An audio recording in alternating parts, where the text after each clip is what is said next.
Olá, eu sou o Felipe e hoje eu vou apresentar o artigo Estudo de Ótica com simulações. Esse artigo foi escrito por mim e pelo meu colega Oriel Bradock. A gente inicia o artigo definindo o que é uma onda eletromagnética. Uma onda eletromagnética é uma onda composta por campos elétricos e campos magnéticos que viajam no espaço. O campo elétrico e o campo magnético, eles são perpendiculares entre si, e tanto o campo elétrico como o campo magnético, eles variam em forma senoidal.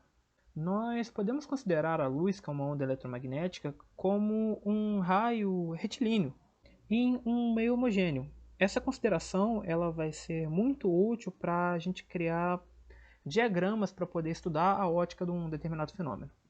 A polarização é uma característica das ondas eletromagnéticas, consequentemente da luz. O processo de polarização ele consiste em você barrar componentes aleatórias da componente elétrica da onda eletromagnética. É muito importante ressaltar que o processo de polarização ele apenas acontece no campo elétrico, ele não acontece no campo magnético, em uma onda eletromagnética.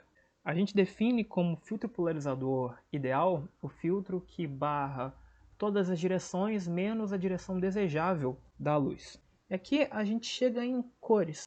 A cor de um objeto ela vai depender basicamente do comprimento de onda que ele estará absorvendo ou refletindo. O nosso patinho aqui, por exemplo, o nosso pato ele está recebendo luz branca e a luz branca ela é formada pela soma de todas as outras cores. Ele absorve a luz azul e ele reflete a luz vermelha e a luz verde. Você pode ver aqui no nosso diagrama de mistura de cores que quando nós temos uma luz verde e uma luz vermelha misturadas, nós temos a cor amarela. No caso de baixo, o patinho está recebendo uma luz ciano, que é formada pelas cores verde e azul. Como o pato ele absorve a luz azul, o pato ele parecerá verde para o nosso observador. Aqui nós temos um anteparo que ele deixa passar todas as cores menos a cor... E aqui nós temos um anteparo que ele barra todas as cores menos a cor azul. Porém, o nosso pato ele absorve a cor azul. Então, o pato ele parecerá preto para o observador, porque o preto, quando a gente mistura a luz, é a ausência de todas as cores. Aqui nós temos a ideia de pigmentação. O que seria o pigmento? O pigmento ele é uma substância que absorve luz. Então, o pigmento amarelo ele vai absorver a luz azul e refletir a luz vermelha e a luz verde. Um pigmento ciano vai absorver a luz vermelha e deixar passar as outras. E por aí vai. A ideia é que você, juntando pigmentos, você consegue gerar cores. Um fato interessante é que impressoras elas usam tinta magenta, ciano e tinta amarela para formar a impressão colorida. E você usa, além delas, a tinta preta para você gastar menos tinta, porque para fazer tinta preta você precisa de uma grande quantidade de mistura das tintas amarelo, ciano e magenta. Aqui a gente vai falar sobre reflexão e refração. A reflexão é quando a luz ela chega em um objeto e ela é enviada em outra direção. Se a gente está falando de uma superfície plana, o ângulo de incidência entre a normal e a superfície vai ser o mesmo do ângulo de reflexão entre a normal e o raio. Então a gente tem aqui o nosso ângulo de incidência em 57,4 graus e nosso ângulo de reflexão em 57,4 graus. A refração, por sua vez, ela é a passagem de um meio material para outro meio material, ou do vácuo para um meio material, ou de um meio material para o vácuo. Algumas coisas acontecem quando um raio de luz ele refrata. A primeira delas é que a velocidade da luz no meio ela não é igual à velocidade da luz no vácuo. Ela vai ser uma fração da velocidade da luz no vácuo. Você pode ver que aqui o nosso meio branquinho, o nosso meio A, ele tem o índice de refração igual ao índice de refração do vácuo, que é 1. E a rapidez da luz ela é igual a c. Aqui a gente vai ter outro índice de refração e a velocidade da luz vai ser reduzida para 75% de c. Aqui c vai ser a velocidade da luz no vácuo, tá? Que é uma constante. Aqui a gente tem outro exemplo de refração passando por um prisma. O interessante dessa simulação aqui é que ela mostra uma coisa chamada aberração cromática. O quanto que um raio ele vai mudar de ângulo quando ele refrata vai depender do comprimento de onda do raio incidente. Ou seja, ele vai depender da cor daquele raio. Então você pode ver aqui que nesse primeiro prisma aqui com um comprimento de onda menor, ele vai ter um ângulo muito maior do que ele teria aqui com um comprimento de onda menor. Aqui você tem 700 nanômetros e pouco desvio, e aqui você tem 380 nanômetros e bastante desvio. Aqui a gente tem um caso especial que é a reflexão interna. A reflexão interna ela acontece quando você tem um raio de luz partindo de um meio mais refringente do que outro e a luz ela não consegue atravessar. O conseguir ou não atravessar vai depender de um ângulo com anormal. A gente chama esse ângulo de ângulo crítico, que é o ângulo do qual, a partir dele, o raio não consegue mais refratar, que é o caso aqui da imagem C. A partir de agora a gente vai falar sobre a formação de imagens em espelhos. Vamos lá. A imagem formada por um espelho, ela pode ser real ou virtual. A imagem virtual, como a imagem gerada por esse espelho plano aqui, ela é uma imagem formada pelo prolongamento dos raios que foram refletidos. E você pode ter uma imagem real, como nesse espelho esférico A. Uma imagem real ela é formada pela reflexão dos próprios raios, pela junção dos próprios raios refletidos.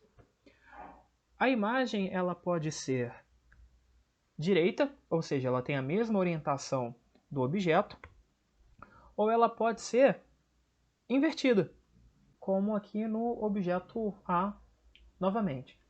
O espelho plano ele não vai gerar nenhum aumento no tamanho da imagem, mas o espelho esférico ele pode tanto ampliar o tamanho da imagem em relação ao tamanho do objeto, como reduzir o tamanho da imagem em relação ao tamanho do objeto. As lentes delgadas, elas usam refração para funcionar. E olha só que interessante aqui. As lentes delgadas, elas podem gerar tanto imagens reais quanto imagens virtuais, e elas podem gerar imagens que tanto aumentam de tamanho quanto diminuem. As lentes, elas são objetos muito úteis porque através delas a gente cria instrumentos ópticos. O olho humano é um instrumento óptico natural que usa uma lente dentro do olho, se não me engano chama cristalino. Nós temos a lupa. A ideia da lupa é que na nossa visão ela tem uma coisa chamada de ponto próximo. Esse ponto próximo é um ponto que a partir dele, quanto mais próximo ao objeto, mais desfocado ele fica. O que a lupa faz é que ela gera uma imagem maior, mas mais longe do nosso ponto próximo, ou seja, a imagem ela fica focada. Aqui a gente tem a interferência. Assim como em ondas mecânicas, se você sobrepor uma onda eletromagnética e outra onda eletromagnética, elas vão gerar um padrão de interferência entre elas. Esse padrão ele muda de acordo com a distância entre as fontes de onda e muda de acordo com a diferença de fase entre uma onda e outra. O experimento de duas fendas, você consegue usar uma placa com duas pequenas fendas em uma fonte de luz para medir o tamanho das franjas de interferência. Agora a gente vai falar sobre difração. A difração é um fenômeno onde você passa a luz por um furo muito pequeno e a luz ela vai mudar de formato, assim como nas ondas mecânicas, o que a gente estudou em FOFT. Esse experimento aqui ele vai mostrar o que acontece quando você muda alguns parâmetros. Aqui você tem um furinho pequeno e o padrão de interferência que ele vai gerar. Perdão. Aqui você tem um furinho pequeno e o padrão de difração que ele vai gerar. Aqui mostra o que acontece com o padrão de difração quando você aumenta o tamanho do furo. Aqui mostra o mesmo raio de luz com você trocando o formato do furo para um furo quadrado. O que acontece com o padrão de interferência. Aqui mostra o que acontece com o padrão quando você diminui a frequência e aumenta o comprimento de onda. Você pode ver que o ponto com maior intensidade ele aumenta de tamanho. Aqui mostra o padrão de interferência quando você tem uma bolinha e um quadrado a uma certa distância, e aqui quando você tem um conjunto de diversas bolinhas. Quando você aumenta a quantidade de furos, como que fica o padrão de difração. A difração ela pode ser tanto uma difração de Fresnel como uma difração de Frauenhauer. A difração ela pode ser tanto uma difração de Fresnel como uma difração de Fraunhofer. A difração de Fresnel ela acontece quando o nosso antiparo ou o nosso observador ele está perto do furo, do objeto que vai gerar a difração. Então isso vai fazer com que os raios eles estejam próximos o suficiente para gerar interferência entre si. Tanto é que você vai ver uma franja de interferência destrutiva aqui no meio do padrão de difração gerado na difração de Fresnel. A difração de Frauenhauer, por outro lado, ela é observada quando a gente está muito distante do ponto onde a difração vai ser criada. Então você pode considerar os raios como paralelos. Então você vai ter um formato aqui muito certinho, muito bonitinho. E agora eu gostaria de fazer algumas considerações finais sobre o artigo.